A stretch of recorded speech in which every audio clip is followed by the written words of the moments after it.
Pilates predvodnik je suvremenih na znanosti temeljenih Pilates škola. Body and Mind ovlašteni je centar za izobrazbu 100 Pilates trenera za ovu regiju. Naši seminari obuhvaćaju područje rada Pilatesa na parteru, na reformeru, Cadillacu, chairu i na barelima. Ujedno uključuje i terapeutski 100 Pilates namijenjen osobama u kineziterapiji.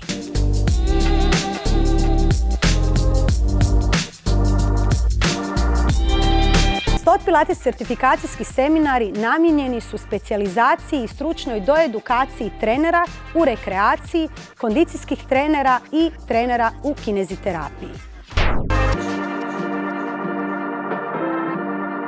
Na STOT Pilates edukacijama treneri će naučiti kako izvesti pravilno posturalnu analizu, kako na svakom klijentu, izvodeći posturalnu analizu, dobiti prave informacije za programiranje treninga. Na taj način svaki će trener znati programirati treninge točno za određeni tip posture.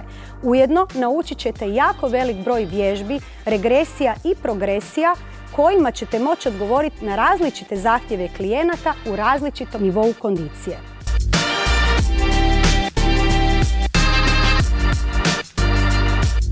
STOT Pilates edukacijom svaki trener naučit će kako na pravilan način trenirati kor, kako unaprijediti kretanje kralježnice na siguran način, kako optimizirati mobilnost i stabilnost, kako povećati mišićnu izdržljivost, jakost, koordinaciju i balans i samim time utjecati na preciznije i efikasnije kretanje svojih klijenata.